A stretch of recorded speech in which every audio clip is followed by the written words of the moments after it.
Então, assim, a ideia nossa é fazer mais um bate-papo, a gente vai apresentar, então, é uma coisa que a gente trabalhou.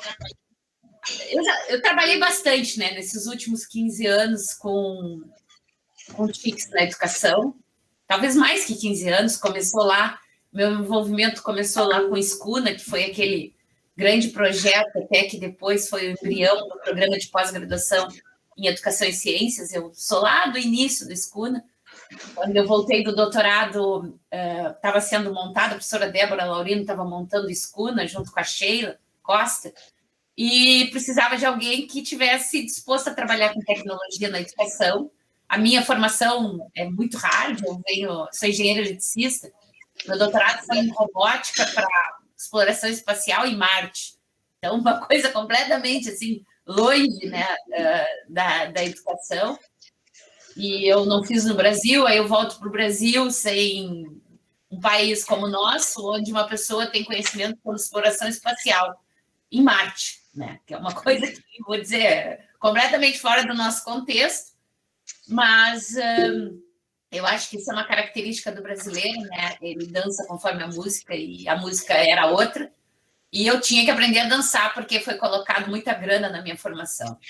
E aí a minha ideia lá na Escuna, então, foi também não desperdiçar o que eu aprendi para a exploração espacial, e aí eu até comecei a trabalhar com a exploração subsea, que Rio Grande é uma ilha quase, né, cheia de água por todos os lados, então a gente começou um laboratório de robótica subaquática, e a gente tem um grupo hoje que está bem nisso, acho que talvez o segundo grupo do Brasil, mesmo estando numa universidade não tão grande como as top 5, como eu digo, mas eu também me aproximei muito, então, da educação, e aí lá pelo Escuna, como eu não sou uma pessoa que venho da área de humanas, eu tenho uma formação na área de exatas, mas eu quis muito trabalhar e utilizar o que eu aprendi ao longo do tempo para também contribuir nessas áreas de uma forma mais transversal. E aí eu caí lá no Escuna, o Escuna virou uma especialização e depois vira um programa de pós-graduação, que hoje tem mestrado, doutorado, e a gente tem aí nesses quase 20 anos um bom quantitativo de mestres e doutores formados. Então, nesse tempo todo, a gente trabalhou bastante com tecnologia na educação. A Carla me pediu para eu falar sobre gamificação. Gamificação, às vezes, a gente tem umas palavras da moda hoje em dia. Então, gamificação eu julgo como uma dessas palavras, como também ciência de dados, machine learning, que talvez sejam coisas que você esteja escutando, mas elas nada mais são do que novos nomes, né, para uma evolução de uma ciência, que é a ciência da computação, e que a gente vai dando novos nomes. Eu não sei se na área de vocês é assim, acho que até por uma questão de marketing que é feito, mas gamificação ela vem dentro dessa área, né, de uso da tecnologia como ferramenta de apoio pedagógico. E hoje a gente fala gamificação, outras épocas a gente usava outros nomes, e eu falei ainda para a Débora, olha, para a Carla, o nome específico gamificação eu não adoto no grupo, hoje a gente está trabalhando com recursos educacionais abertos, né, a gente chamava gestos de aprendizado tecnológicos há algum tempo atrás,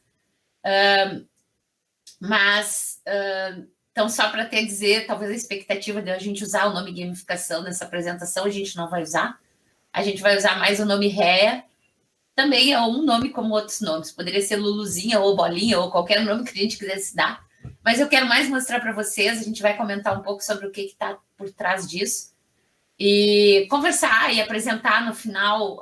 O Axel vai falar, então vai trazer um pouco do referencial teórico dos REAs, que eu acho que é importante até para vocês terem alguns nomes aí para procurar, se alguém quiser um estudo mais aprofundado, um pouco mais do que essa palestra. E depois a gente vai dar um exemplo de um projeto que até a Carla, né, se envolveu bastante, que foi o IDEA, que foi um projeto que a gente submeteu para o MEC, teve aprovado, e no final o recurso está contingenciado até hoje, seria maravilhoso. Essa palestra seria outra se a gente tivesse esse recurso aqui, mas pelo menos para vocês terem uma ideia do que a gente propôs como um grande projeto para a região nossa aqui, né? Não só Rio Grande e municípios ao redor.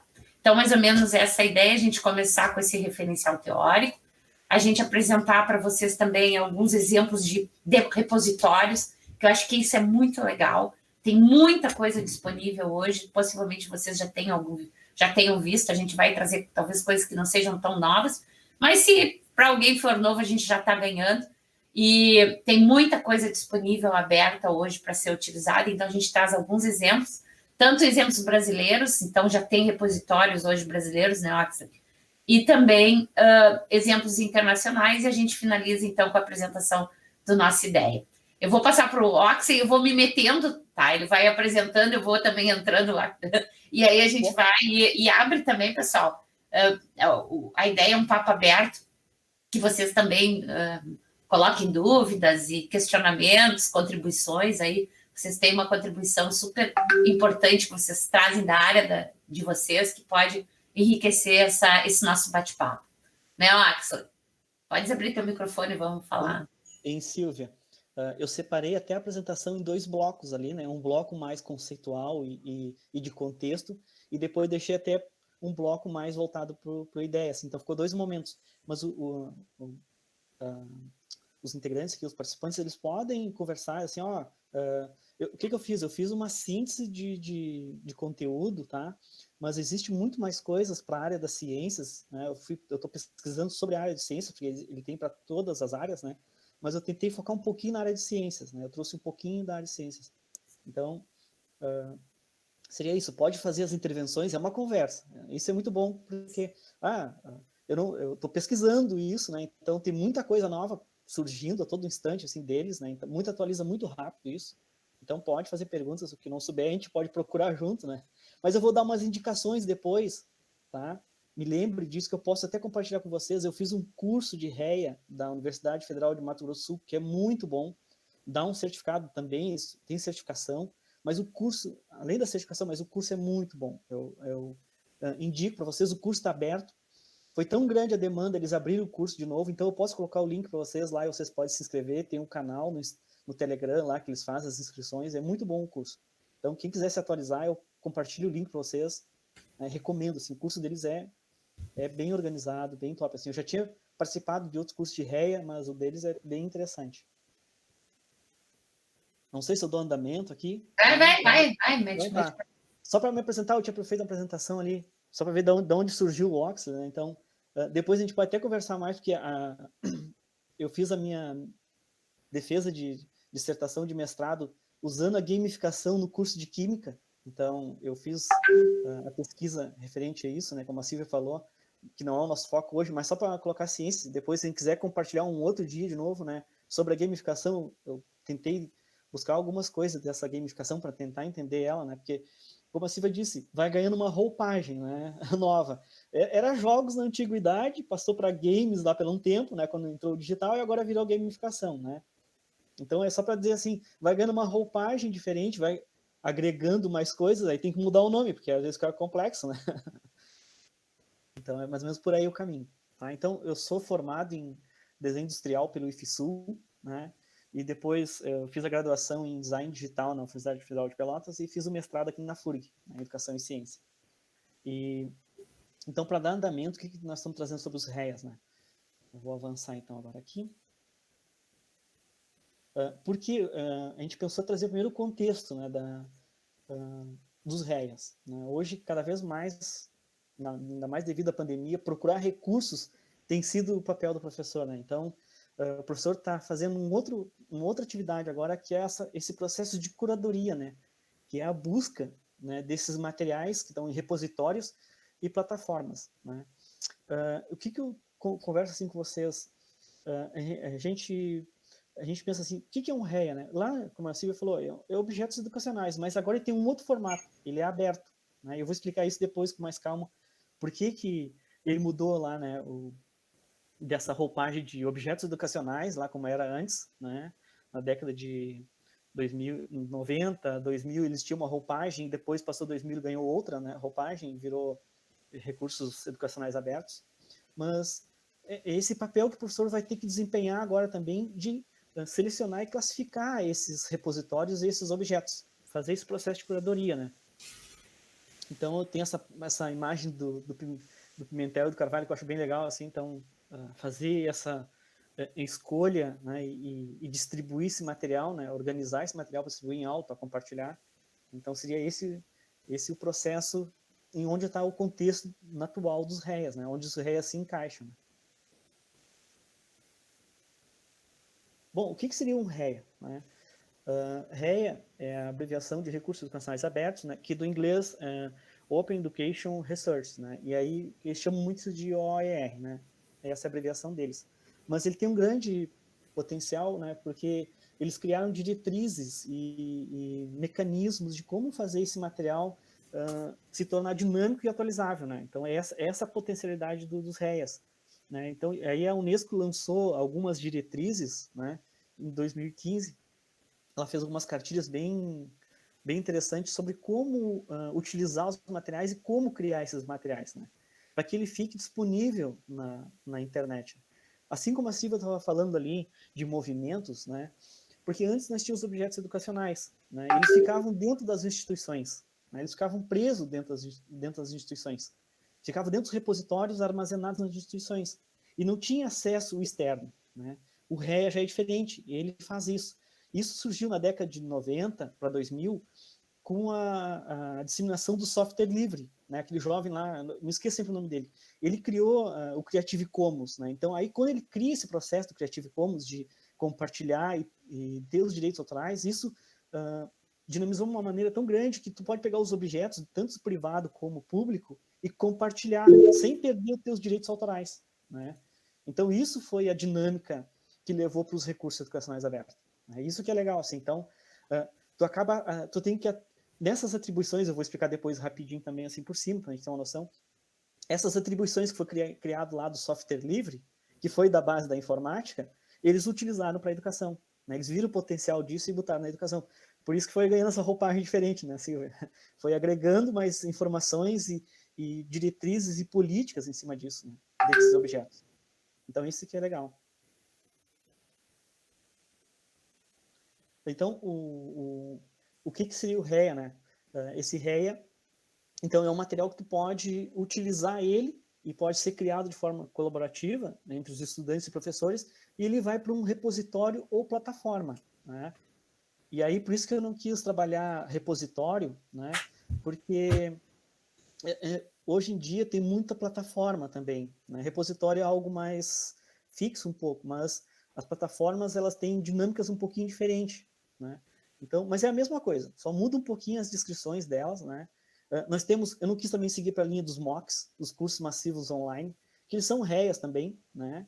Em REAs massivos, né? Então, eu não quis pegar para os MOOCs, que é os cursos massivos online gratuitos, lá livres, né? Então, eu me detive um pouquinho mais nessas plataformas, né, esses repositórios.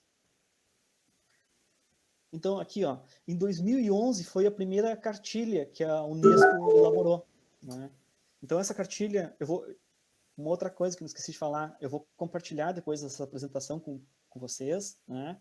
E dentro dessa apresentação tem os links de onde foi tirado todo o material, as indicações dos artigos, está tudo ali dentro. Né? Então, eu fiquei curioso saber onde é essa cartilha, o que tem na cartilha. Está lá o link para acessar e buscar ela. Tá? Então, todo o material que está sendo utilizado aqui dentro está aberto para vocês pesquisarem, está tudo ali dentro, pode ser utilizado nessa mesma dinâmica também. Bom, essa cartilha foi lançada em 2011, foi uma das primeiras reuniões que a Unesco fez para organizar a criação desses objetos educacionais de maneira aberta, livre, né? Não, a gente diz livre, mas ela tem restrições de direitos autorais, né? Então, ela não eu não posso sair assim, desmembrando e distribuindo para todo mundo e fazer como eu quero, né? Ela tem algumas características, mas eu posso ter os direitos autorais dela, porque o usuário, o proprietário que criou, ele cedeu isso, né? Então ele pode ser citado, ele pode, não precisa ser citado, então vai ter depois eu trago esses termos. Então a Unesco fez isso, né, para os objetos educacionais. Então, e ela atualizou agora, em 2011, ela fez essa guidelines aí com com as políticas, né? Porque até então ela vinha trazendo só criações, né, de objetos, como eles tinham que ser, como eles se comportariam, como eles tinham que ser criados. Agora em 2019, então eu vou trazer uma timeline depois, a timeline está até 2017, porque eu estou atualizando ela com essas novas atualizações que a Unesco fez, né? Então, pode ver que é tão dinâmico que ela, a todo instante, há fundações de domínio privado, não público também, que atualizam esses documentos em parceria com a Unesco. Então, é um projeto colaborativo gigantesco e global. Então, a todo instante, eles estão remodelando esse conceito dos REAs, né? Então, essas duas cartilhas são base que eu utilizo, né? Porque uma é o princípio, a primeira cartilha ali que diz da, das grids, dessa grade básica, ela traz mais o formato e como tu criar. E já essa, em 2019, já tem as políticas, né, relacionadas a esses objetos. Bom, o que seria, então, um REA? Né? Dentro dessas cartilhas, foi distribuído esses 5 princípios dos REAs. Né?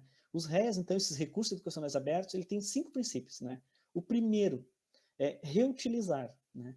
Usar o conteúdo de forma variada, né? E ele permite que tu possa disseminar em um curso, tu possa pegar esse recurso e colocar numa plataforma, num vídeo, né? Eu posso fazer uma apresentação com esse recurso, né? Porque tem os direitos autorais atribuídos depois que eu faço o vídeo, eu coloco nas descrições, eu usei esse recurso educacional da plataforma tal. Então, ele te possibilita tu usar o mesmo recurso em vários locais. Plataforma, em sala de aula. Então, ele tem esse acesso que tu possa distribuir ele em qualquer outro ambiente. Isso é uma característica dele. Outra característica, né, é o revisar. O que seria esse revisar? Tu pode pegar esse REA, tipo, aqui no Sul a gente usa bergamota, né? Então, na área da biologia, quem sabe, a gente usa assim, eu fiz toda uma apresentação e usei toda a descrição bergamota, lá para cima é mexerica, né? Eu posso usar o mesmo REA, as mesmas coisas, com outras características linguajárias, adaptar esse REA para o contexto onde ele está, né? Mas aí eu estou citando ele, que foi feita essa transformação. Então, seria esse revisar, ele é atualizar, bem dizer quase isso, né? Fazer uma readaptação dele. Depois, né, nós temos o combinar.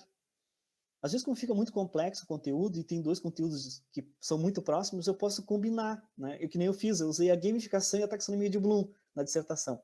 Então, havia pesquisas de como usar a gamificação, então eu fiz um curso de gamificação, aí eu usei a taxonomia. Então, eu criei um REA, lá, um recurso educacional, para passar uma dinâmica para os professores utilizando a taxonomia e a gamificação. Aí eu estou fazendo um mix de 2 cursos e eu posso fazer esses 2 cursos, aí eu cito os 2 autores e compartilho de novo. Então, seria essa característica, né, do remixar.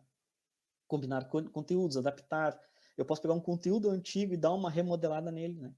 E o que é mais interessante, né, o outro item, que é o redistribuir, que é compartilhar essas cópias, né? O REA, ele se torna obsoleto, eu estava conversando com a Silvia, né? Ele se torna obsoleto. Por que uma plataforma se torna obsoleta, um conteúdo se torna obsoleto e não é usado, né? Não tem... porque ele não é usado. Então, quando ele não é usado e não é remodelado, repaginado, assim, tu faz uma apresentação, aí um vai lá e pega a tua apresentação e faz um redesign da tua apresentação, né? Melhora ela, lapida ela, coloca um vídeo, coloca mais um referencial teórico. Então, é isso que o REA tem, né? Então, tu olha para um recurso, às vezes, que tem, eu vou mostrar algumas plataformas, um exemplo eu vou trazer do FET Colorado, né? Antigamente, o FET Colorado era feito em Flash, que era uma tecnologia, até 15 anos atrás, ou 10 anos atrás, top de linha. E ele caiu em desuso, né? E aí, o que o pessoal fez? Como esse é aberto, eles atualizaram. Eu vou explicar isso depois, mas eu estou só dando um ganchinho lá. E eles atualizaram para HTML5, que roda em qualquer aplicativo, né? Em qualquer plataforma. Ele não precisa ter plugin, ele roda direto, né? Então, isso que é a sacada do recurso, né? É tu liberar tudo, até o código, o que for lá. Então, quando a gente distribuir esse produto, tipo, eu fiz uma apresentação e ela está em PDF, eu mando o arquivo em Word, eu mando o PPTX, né? E isso que o recurso faz. Tu manda todas o código aberto dele, que nem lá do FET Colorado. O FET Colorado disponibiliza todo o código. Então, aquelas apresentações que estavam em Flash, né, os programadores de várias universidades, eles pegam os recursos e transformam em HTML5, né? Então, isso que é legal. Ele está aberto para todo mundo utilizar e melhorar ele. E aí ele é submetido de novo na plataforma. É essa a característica do, do REA, né? De compartilhar esse conteúdo revisado, remixado. E aí um deles é remeter, o último deles ali, né? Fazer essa dinâmica de baixar, duplicar, colocar em repositórios. Então é isso que ele faz, armazenar. Então ele tem essa dinâmica. Tu vai ver às vezes um recurso armazenado em duas plataformas diferentes, né? Porque ele tem essa característica, né? Às vezes o mesmo recurso está em duas plataformas, só que um está mais lapidado que o outro, né? Então essa dinâmica é legal do REA. Então seriam esses 5 princípios do REA. Bom, no Brasil tem essa iniciativa, né, que foi em parceria com a Unesco. Esse site é muito bom, tem muito material, tá na descrição também do PDF que eu vou da apresentação que a gente vai disponibilizar. E esse site foi um dos princípios da iniciativa da educação aberta no Brasil, né? Então ele foi criado com bases referenciais na Unesco e pelo Instituto Educa Digital. Tá? Em 2011, se não me engano, foi criada a iniciativa de recursos de educação aberta. Então, eles promoveram isso para auxiliar os cursos de educação à distância, principalmente, né, naquela época. Que hoje já tem muita discussão se nós temos já a educação à distância, já tem um novo termo, né? Educação sem distância, né? Tem um pesquisador brasileiro, Romero Tori, que trabalha com realidade aumentada, e ele tem um livro muito bom que fala Educação sem distância, né? E aí ele faz um questionamento, será que a educação EAD morreu, né? Ele bota até um questionamento, né? Então é bem legal os questionamentos que ele faz, em virtude desse movimento que está acontecendo. Né? Esse site, então, tem essas cartilhas, eles têm toda a timeline de como esses recursos foram se desenvolvendo ao longo do tempo. Ele tem os guias para os professores aplicar os REAs em sala de aula. Tem as políticas lá dentro. É bem legal o site, ele é bem completo. Né? Tu olha assim, ele tem todos os recursos que tu possa imaginar para te aplicar e construir REA, né? E como eu posso utilizar ele, né? Atribuir direitos, como eu posso compartilhar. Então tem toda essa dinâmica dentro desse site. Né? Eu vou passar para frente, então. Desse site eu baixei um livro, né, que é esse guia, né, dos recursos abertos, que eu vou trazer ele para nós ver. Então, dentro desse site, ele tem esse guia, né, que é o site que eles criaram há pouco tempo, que se chama Iniciativa de Educação Aberta, e ele está armazenado como aberta.org.br. Então, lá dentro tem esses folhetos. Uma outra característica do REA, né, que é legal ali, pode ver que eles criaram essa cartilha até pouco tempo, ela estava em 2 idiomas, aí passou para mais um, que é o espanhol, e agora é o que eu entendi, estão fazendo para outros idiomas, né? Olha só que legal, né? Pensando num contexto que não somente no contexto brasileiro, mas pensando que outros podem acessar o conteúdo esse conteúdo que está sendo criado, né, dessa iniciativa de educação aberta, porque cada país tem as suas pesquisas, né? E cada um vai desenvolvendo tecnologia para isso. Então, tu pode acessar esse material, porque às vezes o Brasil criou leis que não tem em outros lugares, né?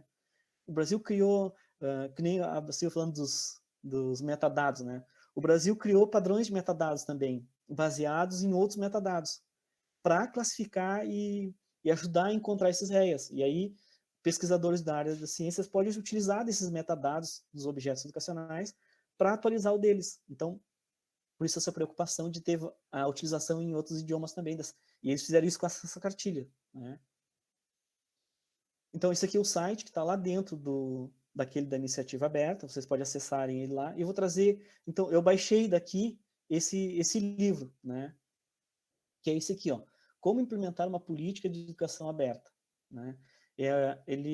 Essa demanda, eles fizeram um livro em PDF, está lá em aberto, pode acessar e baixar ele. E ele tem 5 princípios, foi publicado agora em 2017, né, finalzinho de 2017. Então ele tem 5 capítulos. E esse capítulo ele traz assim, primeiro, ele traz uma abordagem, né, do panorama, de onde surgiu os REAs e o contexto, né, e os desafios que a educação está tendo para poder adaptar esses recursos. Né? O segundo, ele aborda um contexto histórico desse movimento, né, de educação aberta e do formato aberto, né, e principalmente nas práticas educacionais. Um terceiro, ele traz as políticas no Brasil e no mundo, né? E o quarto, ele traz essa implementação das políticas abertas, né, e os aspectos, né, das estratégias e os processos pedagógicos e os técnicos e os jurídicos, né? Já é mais detalhado esse quarto capítulo. Né? E o quinto, ele traz um tipo de um guia, né, e os dilemas para os gestores e como os gestores aplicam. Né? Eu peguei alguns itens desse livro, não trouxe todos, tá? Não peguei os cinco capítulos, eu peguei um pouquinho de cada um, só para a gente ter um contexto. Tá? Posso estar meio ligeiro. Estou meio verborrágico hoje, estou falando mais rapidinho. Bom, dentro desse guia, eu trouxe uma pequena timeline, porque os recursos, esse termo REA é recente, né? Tem um pouquinho mais de 10 anos no mundo e principalmente no Brasil, né? Então eu trouxe uma timeline de principais pontos que tiveram, né, dentro do contexto. Então, dentro do contexto mundial e do contexto do Brasil, porque o Brasil, ele também correu nesse processo, né? O Brasil tem bastante publicação, tem muita pesquisa sobre os recursos educacionais. O Brasil tem plataformas muito boas que eu vou trazer agora. O próximo item depois daqui vai ter esses estudos de caso, né? Então, em 2011, teve o projeto REA Brasil. E isso, REA, recém tinha surgido o termo REA, né? Então, eles fizeram um caderno de como os professores utilizar os REAs, né, em sala de aula, né, e no contexto educacional. Em 2012, eles fazem um livro REA Brasil. Né? Olha só, a cada período vai sendo atualizado. E aí, olha só, em 2012, eles fazem o primeiro congresso da Unesco, né, em Paris, sobre REA. O Brasil já estava nesse contexto dos REAs, né, antes de acontecer o congresso. Havia um movimento forte já no mundo inteiro sobre REA, e o Brasil estava nesse contexto potente. Né. Em 2013, o projeto REA, né, o REA Brasil, eles fazem cursos de formação para os gestores do MEC e de outras instituições, do Distrito Federal e outras instituições do Brasil. Então, eles já promoveram já uma atualização e uma capacitação desses gestores, né, já pensando nessas políticas. Pode ver que lá em 2019, agora como eu coloquei ali, a Unesco lança o guideline lá de políticas públicas. Né? Primeiro eles vão testando, e conforme vai testando e atualizando as diretrizes e portarias e legislações, aí eles criaram depois o manual, né? E vai se ajeitando conforme vão sendo testados e usados. Né? Mas é interessante.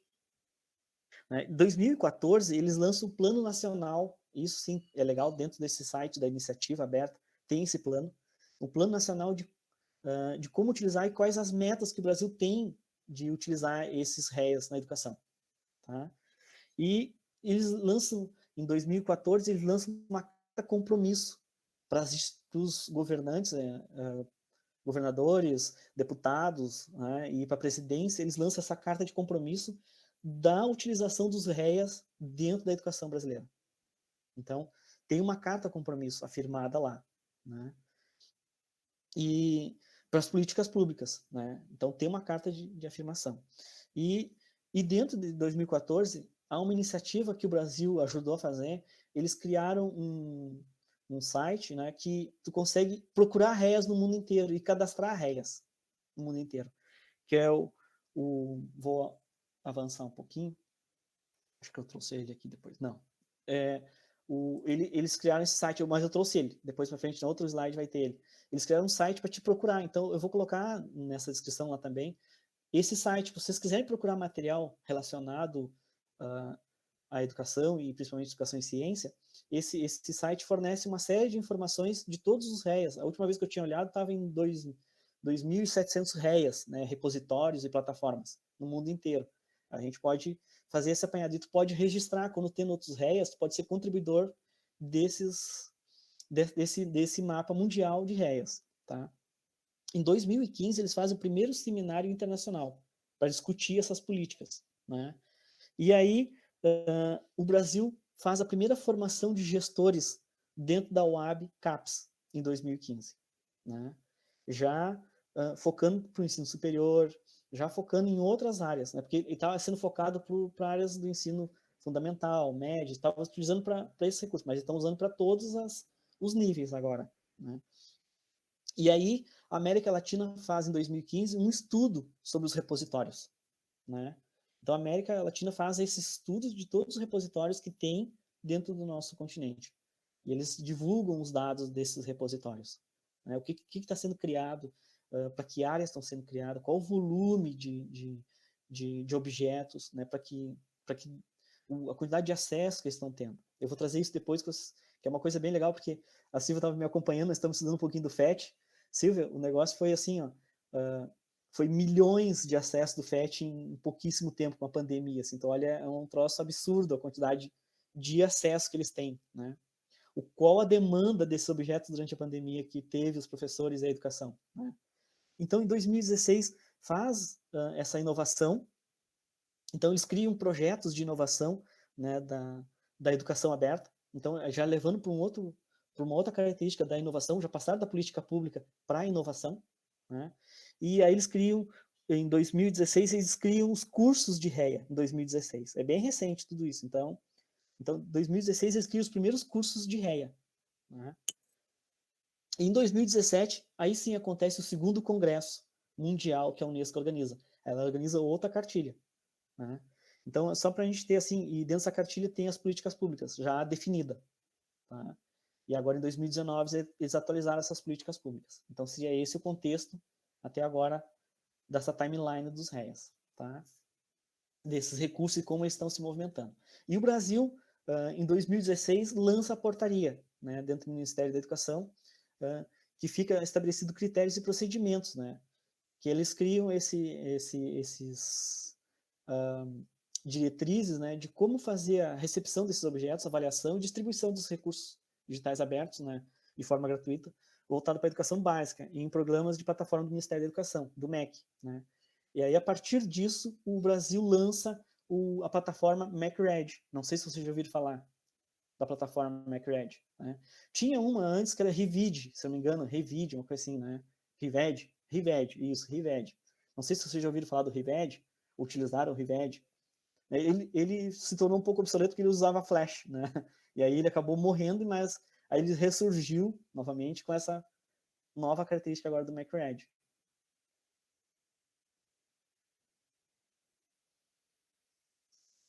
Vamos ver se o pessoal respondeu alguma coisa no chat ali.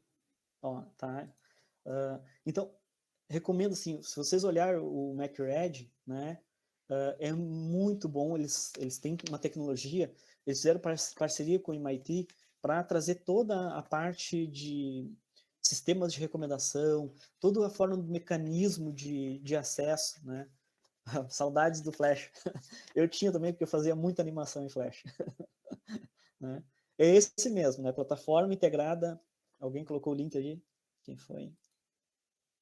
Ah, foi a Silvia. Eu vou colocando alguns links, aí o pessoal vai consultando enquanto a gente está falando para olhar. Tá, melhor. Deixa eu só consultar uma coisa, Carla, a gente tem até meio-dia. Oi, Silvia, sim, até meio-dia, meio-dia 15 é o horário da aula, tá? Ok, beleza. Eu vou dar uma adiantadinha, mas tá quase no finalzinho da minha parte aqui, tá? Eu vou avançar. Então, são essas portarias que o Brasil faz, tá? E aí, assim, ó, agora uma legislação mundial, que é o Creative Commons, que foi criado lá no software livre e foi adaptado para todas as áreas, né? Tanto para vídeo, para software, então é utilizado de forma global e tem essas atribuições. Então, essas licenças, eu posso atribuir vários tipos de licença. Eu posso atribuir a atribuição, eu compartilho meu objeto educacional e coloco essa primeira aqui, né, que é o CC BY, né, que aí tu pode compartilhar e só tem que me referenciar, e tu vai colocando outras atribuições. Tipo, eu criei na segunda ali, né, atribuição e uso não comercial. Porque às vezes a pessoa se utiliza o teu recurso para ganhar dinheiro, né? Então, o professor cria um recurso e quando vê ele está sendo utilizado para um curso massivo online pago, né? Então, tu coloca essa atribuição, não pode ser pago. Não pode ganhar dinheiro no coisa que eu criei. Então, isso vai dando respaldos no teu objeto educacional. Então, isso é muito interessante quando utilizar um objeto, né? Tu for fazer uma remixagem, olhar os direitos autorais, e quando tu for criar e distribuir ele também, atribuir esse direito, que alguém pode pegar algo que era público, de domínio público, e ganhar dinheiro em cima. Então, essas atribuições é bem legal. Então, é legal, a gente vai colocar depois, tá lá também no PDF, todos os locais onde pode ir acessar esses materiais. Então, essas legislações é mundial. Então, isso é importante ter isso, às vezes, no recurso que tu utiliza, esse cuidado, assim, de quando for criar ou for utilizar, dá uma olhadinha nos direitos autorais. E aqui está aquele site que eu comentei no iniciozinho lá, que eles criaram. Ó. São 6.267 entradas, a última atualização que eu fiz, de REAs no mundo. Então, esse site, tu pode pesquisar os REAs que tem aberto lá, essas plataformas e recursos, e aí tu vai procurando, né, qual o recurso que tu queira, em qual área. Tem um campo de busca, tu coloca por campo de pesquisa, né? Então é bem interessante isso, de como encontrar esses REAs. Foi uma maneira que eles acharam de organizar a informação. E agora sim, agora para os exemplos, né? Esse aqui, o exemplo do MacRed, foi o que a Silvia colocou ali, né? O MacRed, ele não é um repositório comum, né? Por quê? Porque o professor pode colocar o link, né? Porque às vezes o repositório tem a característica de colocar os arquivos, né, ali dentro. O MacRed não tem essa característica, né? O MacRed tem a característica de também tu pode colocar o link do teu material, o meu vídeo no YouTube, né? E aí tu pode compartilhar no MacRed já, aí tu coloca todas as descrições. Então essa aqui é a cara do MacRed, né? Só para ter uma ideia, ele tem 321.354 recursos disponíveis, né? É bastante material lá dentro, né? E aí eu fiz uma pesquisa ali até, coloquei ensino de ciências, só para ver o que saía o primeiro recurso, né? Então tinha algumas coisas bem legais, receitas, né? E tinha receitas de joguinhos, né? E tinha, eu achei ali, estados físicos da água, depois eu fui procurar. Então, pode ver ali, ó, e já tem até a característica do material, né? Para quinto ano, ele tem toda a descrição dos campos onde você vai utilizar. Ó, quinto ano, líquido, gasoso, sólido, estudo da matéria e ciências, né? Ele tem atribuições, tem essas características, tem tudo escrito ali. E às vezes tem um material completo lá, que pode baixar para ti, tu pode buscar ele, pode utilizar na sala de aula, pode adaptar, pode colocar as características que tu tem, que tu gosta de usar, tipo, o logo da minha instituição, tu pode fazer várias adaptações, tá? Essa é a cara do MacRed que o Brasil fez a partir de 2016 e atualizou, tá? E aqui nós temos um do IFSU, que foi lançado há pouquinho tempo, que é o ProEdu. Eu trouxe o ProEdu porque o ProEdu foi uma iniciativa de todos os IFES, né? Eles também estão nessa batalha de tirar o material dentro das instituições e colocar de forma aberta, né? O ProEdu pode contribuir, os professores contribuem, né? O ProEdu já tem uma cara diferente. Quem lança a maior quantidade de materiais são professores, né, das instituições, mas eles produzem mais vídeos e PDFs e apresentações, né? Diferente um pouquinho do MacRed ali, que tu pode colocar o link do teu trabalho. Lá não, lá no ProEdu tu submete, né, dentro da plataforma. Mas a característica é a mesma. Só para ter uma ideia, eles atingiram 7 milhões nesses últimos 6 meses de acesso, né? Eles colocaram lá 7 milhões de acesso de conteúdo baixado, né? Interessante os dados que eles estão disponibilizando dessa plataforma, desse repositório. Então aqui está a cara do ProEdu, né? E aí aqui, ó, eu tenho ali biologia, né? Aí tinham ali como planejar uma feira de ciências, todo um arcabouço de como planejar a feira de ciência, é um PDF, né? Tu pode baixar o download. Tinha lá também vídeos, né, criados pelos professores. Então peguei só um exemplo só, né? Fui só testando um pouquinho para vocês mostrarem o que tem em cada recurso.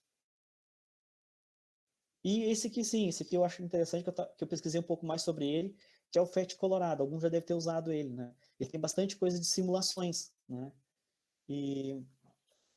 Só que ele tem muito acesso, né? E aí, por que ele tem muito acesso? Porque o FET Colorado, ele tem as interações dele, as simulações, e eles atualizaram para vários idiomas, né? Vários idiomas. Então, não fica só restrito a um país agora, né? O teu material. Isso que é interessante. Eles colocaram tem recursos dentro do FET Colorado, lá, simulações, que tem em mais de 15 idiomas, né? O mesmo recurso, né? Isso dá uma dinâmica de uso no recurso, né? E torna ele muito potente. E outra coisa que o FET Colorado tem, tu consegue colocar planos de aulas e trabalhos para aquelas simulações, no idioma que tu precisar, né? Então tem vários professores do mundo inteiro, e o Brasil tem muita contribuição em material dentro do FET Colorado, na parte principalmente das atividades. Então, só para ter uma ideia, no finalzinho de 2020 eu estava fazendo a pesquisa, tinha 600 milhões de acesso, Agora, quando eu fui buscar de novo, ele tem 606 milhões. Tipo, em 6 meses teve 200 milhões de acesso, né? Isso é uma potência de contribuição para a educação de forma aberta, né? Isso é uma potencialidade. E o FET Colorado, ele trabalha as 5 áreas, né? Ele trabalha física, química, matemática, ciências da terra e biologia, né? Aí eu peguei uma aqui, ó, fiz a pesquisa, né, da área da biologia. Então ele trouxe algumas, né? Visão colorida, fundamentos da expressão genética, polaridade da molécula, seleção natural, neurônios, escala de pH. Né? Aí eu busquei aqui, ó, entrei dentro do recurso. Então ele tem a simulação, tu faz as atividades de forma interativa, tu vai manipulando os objetos dentro do recurso e ele vai te dando as reações, né? Tu vai acrescentando elementos, né, para formar o pH da água mais neutro ou mais alcalino, e ele vai te dando isso simulando. Aquilo que tu fazia no laboratório, tu faz dentro do simulador. E aqui dentro, tu tem um material para professores ali, que tem todo o roteiro de como tu pode utilizar na aula e baixar os planos de aula de atividades para aplicar ele.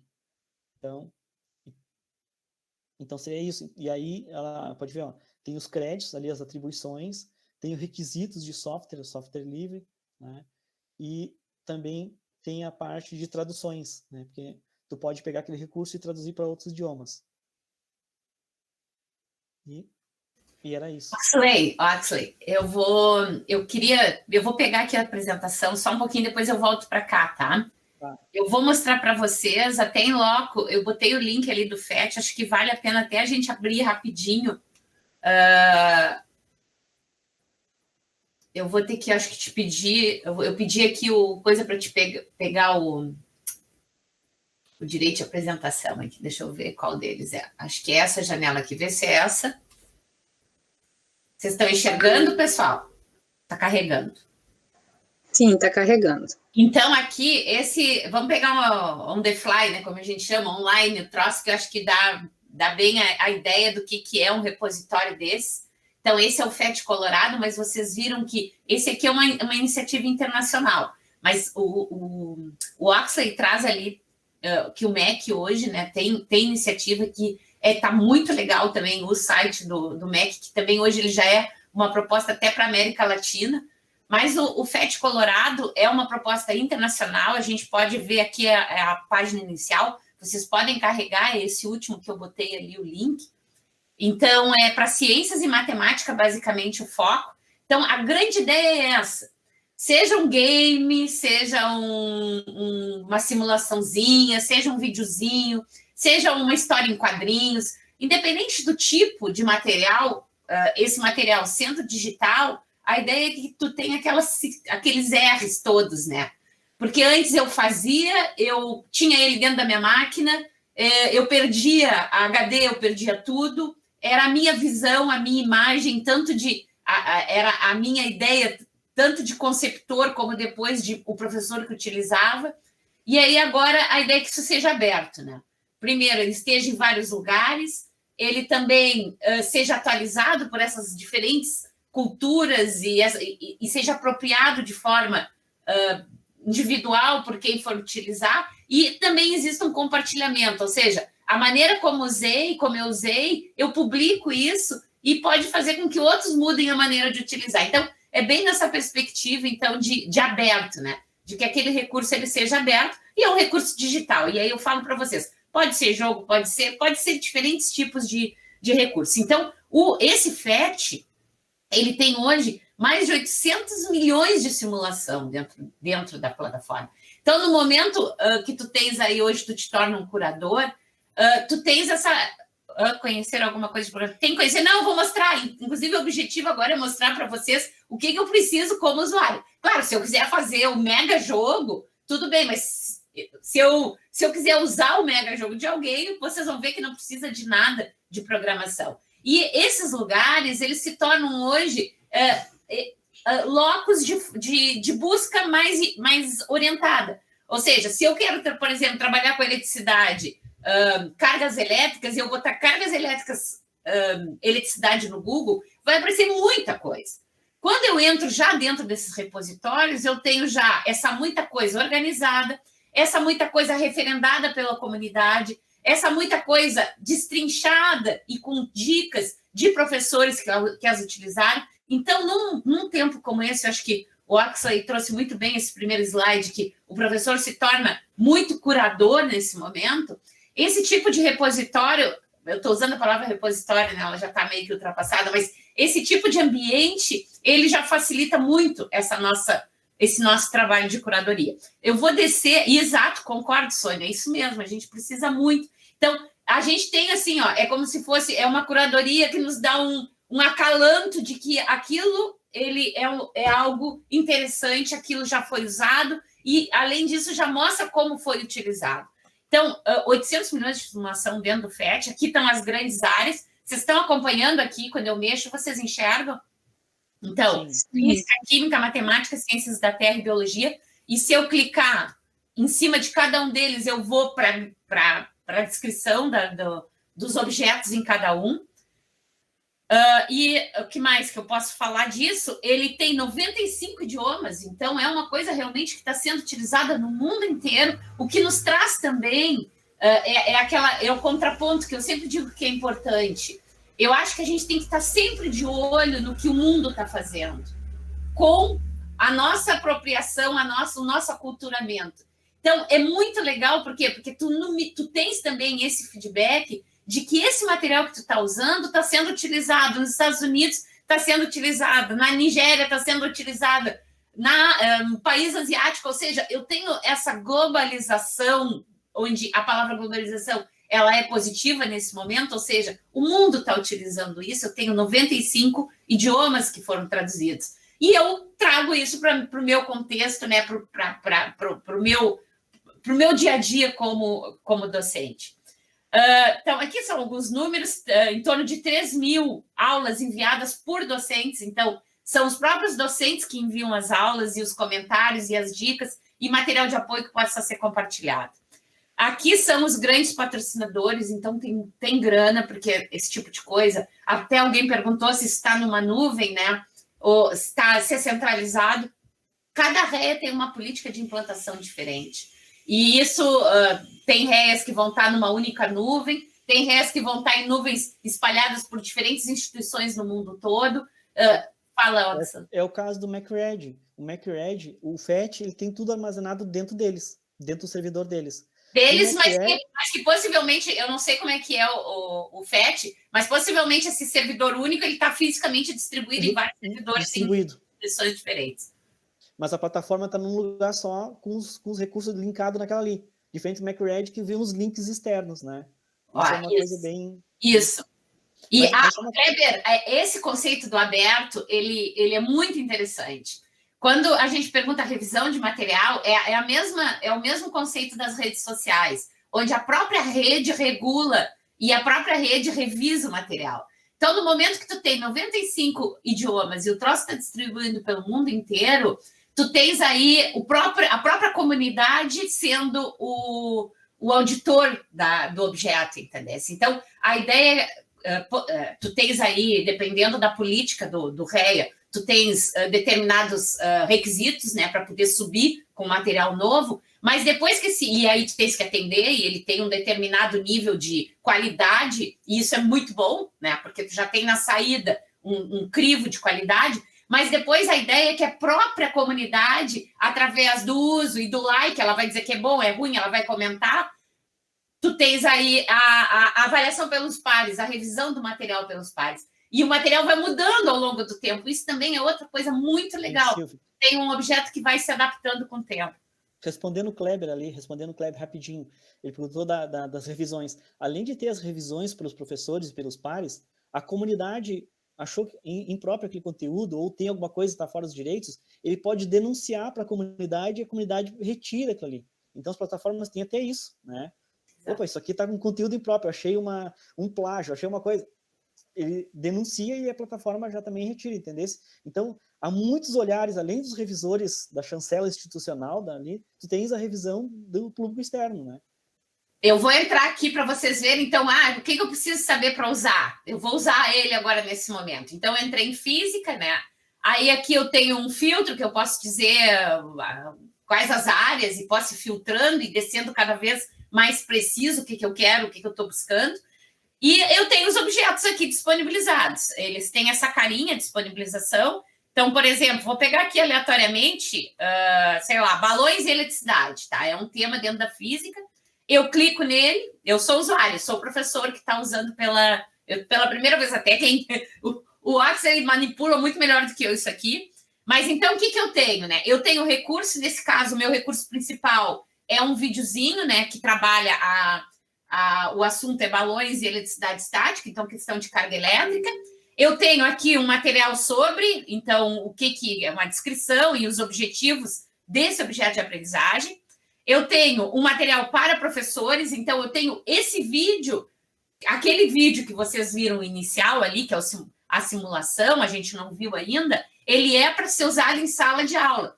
Em alguns dos REAs, eu tenho, inclusive, além de um PDF, de um texto explicando a prática e fazendo sugestões, eu tenho até vídeos de vídeos, né? Vídeos explicativos e outro tipo de material. E olha que interessante, eu tenho as atividades que professores que utilizaram o recurso postam. Então, por exemplo, eu fiz um questionário com o pessoal, ou eu fiz um joguinho. Então, eu vou lá e escrevo isso no PDF, eu filmo uma aula, sei lá, é aberto. E eu disponibilizo essas interações ou essas possibilidades alternativas pedagógicas no próprio REA. E isso é um dos, sei lá quanto que eles botaram ali no final, até me perdi os números, 900 milhões, sei lá, ordem de milhões. Esse aqui é um deles, é a questão do balão. E olha as contribuições da própria comunidade. Então, a comunidade, além de usar, ela contribui colocando material para como ela usou e disponibilizando questionário, disponibilizando videozinho, disponibilizando o que tiver que ser disponibilizado. Deixa eu mostrar mais aqui. O professor submete na plataforma do FET, ele se cadastra, submete, o FET tem uma curadoria, ele avalia, ele bota até estrelinhas, ele bota o selo do FET, né? Além de ele contribuir, falar, opa, esse objeto é top, bota uma estrelinha lá, assim, opa, esse aqui vai... Eu vou mostrar ali agora a questão da revisão, Kleber, mais simples que tem. Aqui eu tenho também quais requisitos às vezes, requisito digital, o que eu preciso de máquina para rodar. Então, às vezes, é muito pesado, será que eu rodo? Então, também tem isso para deixar tranquilo, né, o professor quando decidir usar aquele recurso. E aqui, ó, cadê? Onde é que tá as estrelinhas desse aqui? Tu enxerga? Oxley, onde é que estão as estrelinhas? Estava na tabela, né? Aí, ó, na tabela que tu mostrou. Para professores. Ó, desce um pouquinho ali, tu tem o selinho do FET, ó. O selinho do FET e a estrelinha, ó. Esses materiais foram revisados, todos foram revisados, mas eles ganharam uma chancela do FET, que é top de linha, né? Então, assim, é um troço muito, muito interessante, muito legal isso aqui. Eu acho que hoje é um recurso, ainda mais em aula online. Tu mostra, vamos botar, né?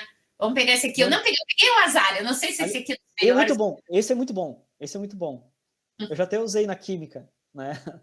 Nas aulas da simulação lá. Então, ele mostra a simulaçãozinha e eu peço, tem mais de uma opção do que eu quero mostrar para os estudantes. E aí eu posso trabalhar com 1 ou 2 balõezinhos, eu posso tirar ou não tirar a carga da parede.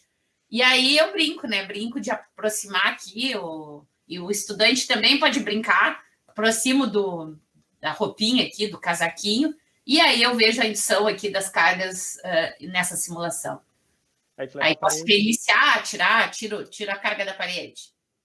Aí tu leva para a parede, ele fica fixo na parede. Então ele vai mostrando como dá o movimento das cargas. Olha que legal. Ó. Então esse é um dos recursos que...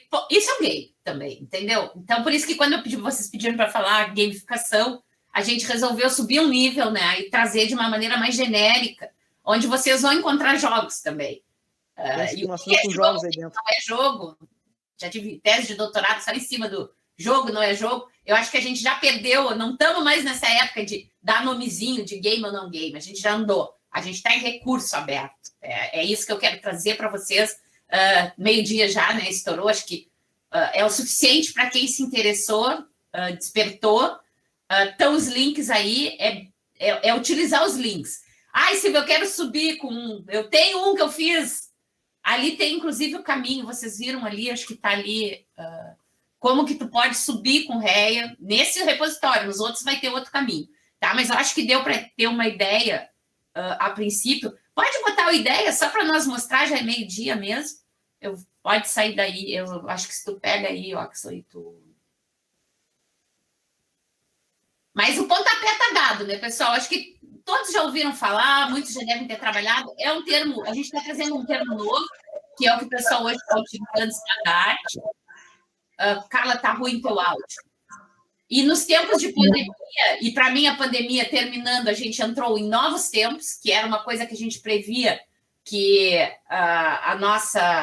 o ensino nosso chegaria nessa situação online, a gente previa isso nos 7, 8 anos, ela chegou atropelando todo mundo, né, durante esse estado complicado que é a pandemia.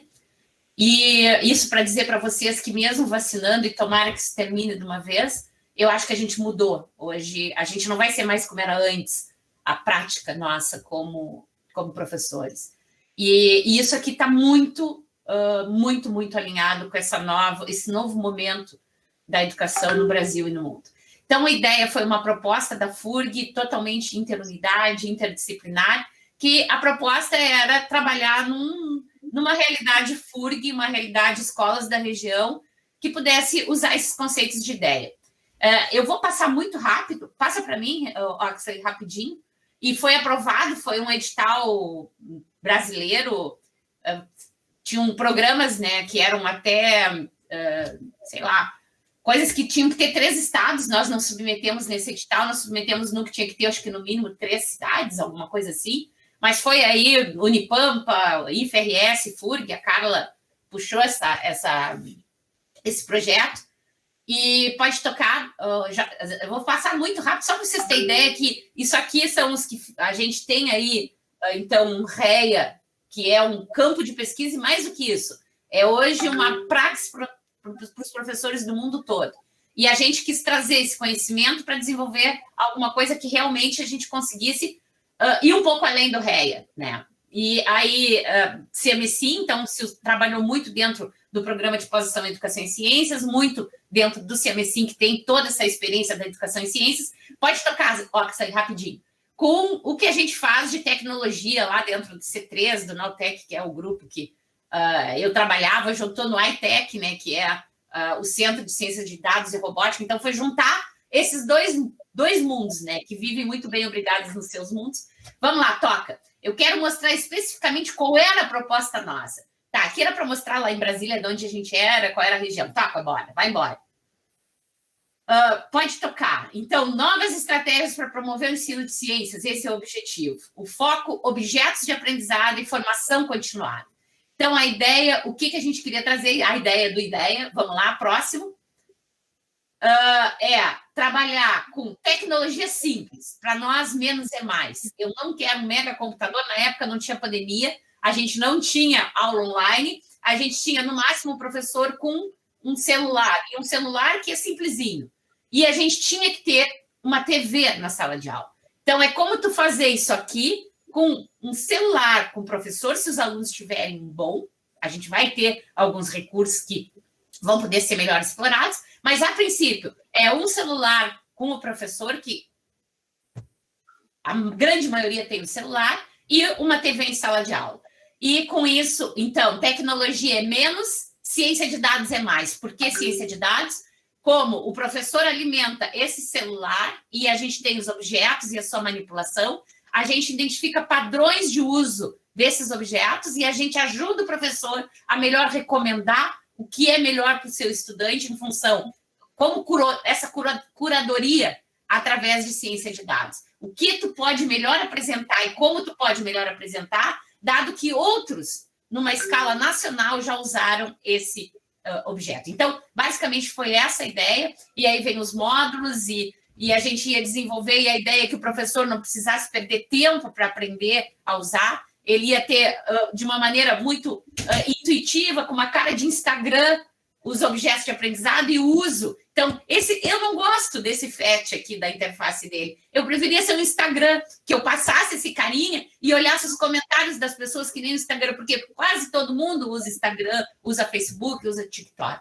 Então, a ideia era trazer essa linguagem das redes sociais para envelopar esses repositórios ou esses portais, para que o professor já tivesse habituado a usar isso da mesma forma que ele usa o seu Instagram, o seu Facebook. Então, essa era a ideia, pena que o recurso ficou travado, e a nossa ideia ficou uma lâmpada que não foi acesa. Ela está lá para ser acesa. Então, assim eu resumo, né, trago para a nossa contribuição do grupo, e não só do grupo, envolve vários grupos da universidade, ele tem outras... Eu estou trazendo a questão de objetos de aprendizagem, porque é o que a gente ia fazer dentro da ideia. A ideia era uma coisa bem maior, talvez até a Carla pudesse apresentar a ideia num desses seminários. Mas, então, era isso, pessoal, ficamos abertos aí. Isso, olha só, um bando de gente, a Carla está botando ali. O tempo é curto, né? Eu agradeço o Oxley, eu tenho que falar, o Oxley, o doutorado dele era no REA, a gente estava junto nessa parada, eu era orientadora dele de doutorado, e aí agora, nesse ano, né, o Oxley acabou decidindo que o doutorado dele ia ser num outro assunto, mas ele continua trabalhando com o REA conosco, e tanto que a gente está aqui hoje, é a primeira vez que a gente vem para uma apresentação pós a nossa separação de orientado-orientador. Tenho que comentar isso com vocês, porque até para entender também essa dinâmica dele falou, eu falei, porque hoje o grupo, o Oxley era o nosso aluno de doutorado em REA, e aí ele acabou migrando, né? A gente é interdisciplinar, e aí estava pesado para ele na computação desenvolver, então a gente acabou, ele está trabalhando mais na área de humanas, com um orientador mais da área de humanas. Ele até pode falar um pouco. Mas não abandonei totalmente o REA, né? Não abandonei totalmente o REA. Ele está lá, como base, como plano de fundo. Isso. Mas então é isso, pessoal, que a gente tinha para comentar, e estamos abertos aí para colocação. E assim, ó, existe vários outros. Eu posso compartilhar com vocês depois. Até passo para a Silvia um contato de vocês. Eu mando os links de outras plataformas que voltaram para a área de ciência, porque eu trouxe uma síntese. Tem bastante conteúdo bom para a área de ciências. Existem sites que têm professores que disponibilizam iniciativa própria. Teve um professor que fez a tese do doutorado dele, e ele fez um site para disponibilizar kits de experimentação, né, de baixo custo. Então, olha só que legal, né? Então, ele consegue comprar em grande volume e de redistribuir isso, né? Para esses kits de experiências. Olha que interessante isso, né? E ele é aberto. Tu pode postar o vídeo lá também de como utilizar esse recurso, ou dar uma dica de utilizar o recurso. Então, tem várias dinâmicas dentro disso, né, Silvia? Desse recurso aberto. E tem uma chancela, às vezes a gente se preocupa disso. Tem uma chancela institucional, tem uma chancela de curadoria. Então... E da própria comunidade. É isso.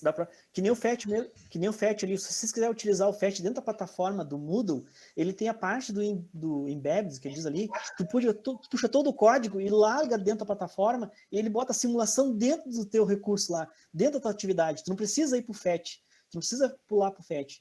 Olha, isso é muito bom que a Silvia está falando dos links externos, né? Tu não precisa fazer com que o aluno saia do teu ambiente, do teu Moodle, e vá para outro lugar. Tu copia todo o Embedded dentro do teu site, tua página, tu puxa e larga lá dentro. Olha a dinâmica que é isso, né? A potencialidade que é isso. Então, tu utiliza algo que está sendo muito trabalhado no mundo inteiro, né? E tu utiliza dentro da tua plataforma. Fica dentro da tua plataforma, com as tuas atividades, dentro do teu roteiro de aula, dentro do teu plano de aula. Isso que é legal também, né, Silvia? Né?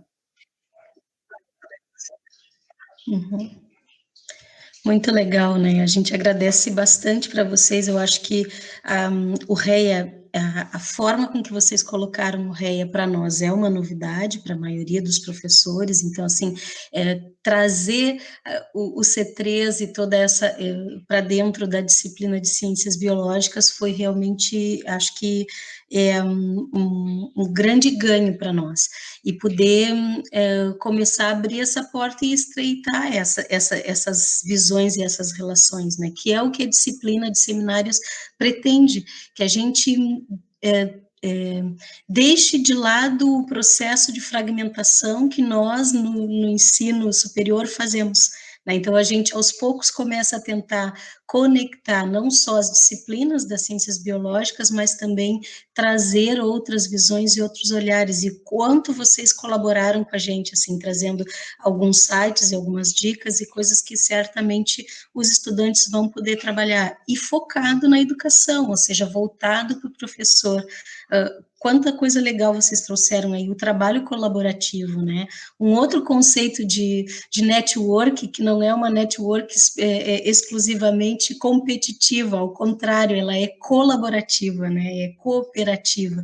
Então, acho que isso foi muito legal, assim, da minha parte, eu fiquei muito feliz, assim, com o que vocês trouxeram, e certamente vai abrir muito a mente dos estudantes. Que bom que está gravado, a gente está com um baixo quórum aqui de estudantes hoje, mas é realmente difícil, assim, para os estudantes darem conta de todas as disciplinas que eles estão fazendo, e muitas vezes a gente mesmo aqui, toda hora caindo com dificuldades, né, dependendo do dia a gente tem mesmo dificuldade, então ficou gravado e certamente está sendo um conteúdo extremamente importante para a disciplina, né, a gente só tem a agradecer, né.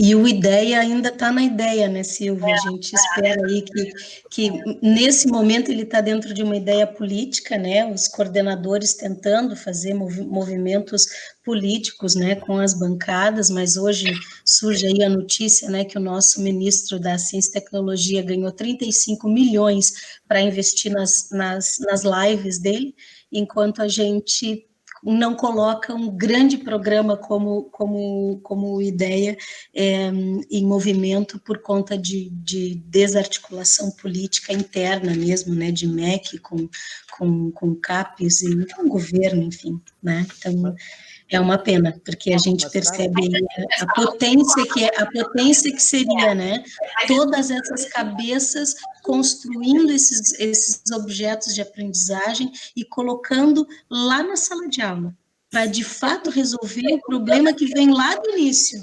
Frisar para vocês, assim, ó, hoje, com o que a gente disponibilizou aqui de sites, 4 sites que a gente disponibilizou, dá para fazer muita coisa.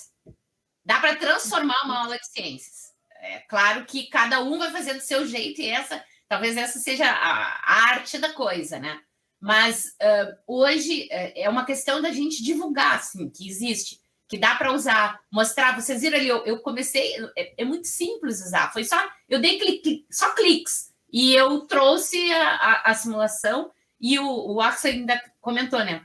Tu pode embutir isso dentro do teu ABA, dentro do teu planinho de aula. Então, assim, já tem muita coisa. Acho que a gente tem que sempre tentar ver o lado bom das coisas, né? E existe um lado bom. Já está disponível, são recursos hoje que rodam, não precisa de mega computador, roda em celular, inclusive. Então, assim, é possível, é uma questão só da gente conhecer. E acho que esse é o objetivo. E agradeço para nós. Eu fico muito feliz. Quando eu falei para o Axley, eu já sabia que ia ser muito legal, assim. Eu digo, Axley, vamos? Ele disse, vamos. E se empolgou todo. Então, até te peço, se tu tiver o link, porque eu estou montando um canal no YouTube meu de coisas, palestras, coisas assim, porque eu queria colocar, porque dá vontade de começar a dizer isso e mostrar para mais pessoas, porque para mais professores que estão em formação, para mais professores que estão porque são recursos interessantes e que antigamente a gente tinha que conhecer computação, antigamente a gente tinha que ter máquinas caras. Hoje, com o que a gente tem e com o que a gente sabe que é clicar, hoje nós já sabemos operar o clicar, todo mundo usa o WhatsApp. Com conhecimento de usar o WhatsApp, eu consigo usar isso aqui como professor e como estudante. É isso. Como fechamento para a Carla e para todos, né? O fechamento do... Estou falando mais, a gente está puxando a brasa para o FET, mas a gente pode puxar a brasa para qualquer outro, para o MacRed, para o ProEdu, né? Eu conheço professores do ProEdu, eu tenho amigos que trabalham lá dentro, né? Designers que trabalham lá dentro. Então, eu tenho vários amigos que trabalham no ProEdu, eles se puxam muito e está muito bom, né? Então, não perde, porque o FET é uma outra característica, o FET, desculpa, é simuladores, né? Bem dizer a característica dele, né? Ele te dá uma dinâmica diferente, mas o que tem de material dentro do MacRed, o que tem de material dentro do ProEdu é muito bom. E o que é mais interessante, às vezes, né? Eu vejo muitos amigos meus que são professores da educação básica e fundamental, e eles dizem assim, eu estou com dificuldade de criar conteúdo. Lá já tem um monte de conteúdo pronto, né? E muito bons conteúdos. E é só tu encaixar esses módulos dentro do teu plano de ensino, às vezes. Tu vai dinamizar a tua aula, né? Então, eu posso trazer um conteúdo do ProEdu mais referenciado a um PDF, uma apresentação de slide, um vídeo. Aí eu posso, numa outra aula, usar o FET como algo prático, interativo, uma simulação de laboratório do pH da água, né? Então, dá para fazer uma aula muito diversificada, ainda mais online, que exige recursos. E que assim eu falo ali, o FET Colorado, ele roda tanto no celular, porque ele tem, como foi em HTML, tu não precisa de nada para instalar, tu roda em Android, roda em Linux, tu roda em qualquer lugar, bem dizer, né? Isso que é legal. Tu não precisa ficar dependente mais, eu tô no celular, eu tô no tablet, eu tô no PC. Não tem mais isso, né? Tu precisa instalar e baixar, né? E era isso. Muito legal. Nossa, começa a abrir, assim, né, o leque de possibilidades cada vez mais, assim, dá vontade da gente estudar tudo e querer saber tudo e conseguir fazer tudo, né? E foi super bom, assim, Silvia, eu sou a representante do NDE, né, e normalmente eu que fecho, assim, né, para agradecer a vocês dois, assim, foi super bom, fiquei feliz de saber do Ismael Oxley, né, e ainda feliz muito mais com o que vocês trouxeram aqui para nós, foi muito bacana, acho para todos nós, ficando gravado os outros estudantes, né, são 25 na turma, né, em torno de 25 vão ter acesso a isso e poder utilizar, inclusive nos planos que eles têm que nos entregar no final do semestre agora, um plano com um produto digital, de repente vão ter um monte de ideias aí nos recursos e tal. Então, a gente só tem a agradecer, né, e muito provavelmente mandem o teu link, manda o teu link, Silvia, porque nós vamos atrás do teus YouTube lá e vou fazer propaganda aí, né? Vamos fazer propaganda para o pessoal usar vocês aí, porque é muito bacana, foi muito bom.